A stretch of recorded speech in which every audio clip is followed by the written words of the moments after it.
పొద్దున్నే క్యాబినెట్ మీటింగ్కి వెళ్ళేవాళ్ళు. సరే సార్ విజయవాడకి వెళ్ళిపోయారు కదా, ఇంకే వాళ్ళ షూటింగ్ ఉండదంటే రేపు వెళ్ళి వేరే ప్లాన్ చేద్దామంటే సడన్గా సార్ బయలుదేరారు, నైట్ షూట్ చేస్తారని చెప్పి సార్ వాళ్ళ టీం ఫోన్ చేసేవాళ్ళు. ఇమ్మీడియట్గా మేము నైట్ షూటింగ్ ప్లాన్ చేసేవాళ్ళం.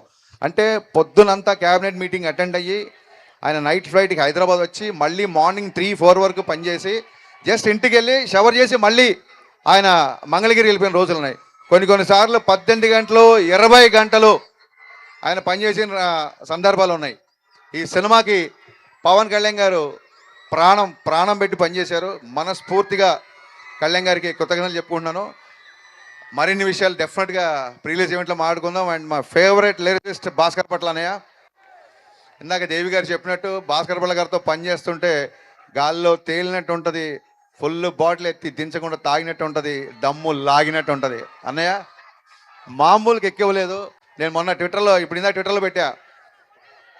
ఇందాక ట్విట్టర్లో కూడా పెట్టా. అంటే ఆయన చెప్పినట్టు ఎవరు దిగాలుగా ఉన్నా లేచి గంతులేసి ఒక న్యూ ఫేజ్ ఆఫ్ లైఫ్లోకి ఎంటర్ అయ్యే ఒక మూమెంటం ఇచ్చే సాంగ్ ఇది కమర్షియల్ సాంగ్ అయినప్పటికీ, డ్యాన్స్ ఉన్నప్పటికీ కళ్యాణ్ గారు ఎప్పుడు ఒకటే చెప్తుంటారు, ప్రయత్నంలో లోపం ఉండకూడదు, ఫలితం మన చేతిలో ఉండదు. ప్రయత్నంలో ఎప్పుడు లోపం ఉండకూడదు.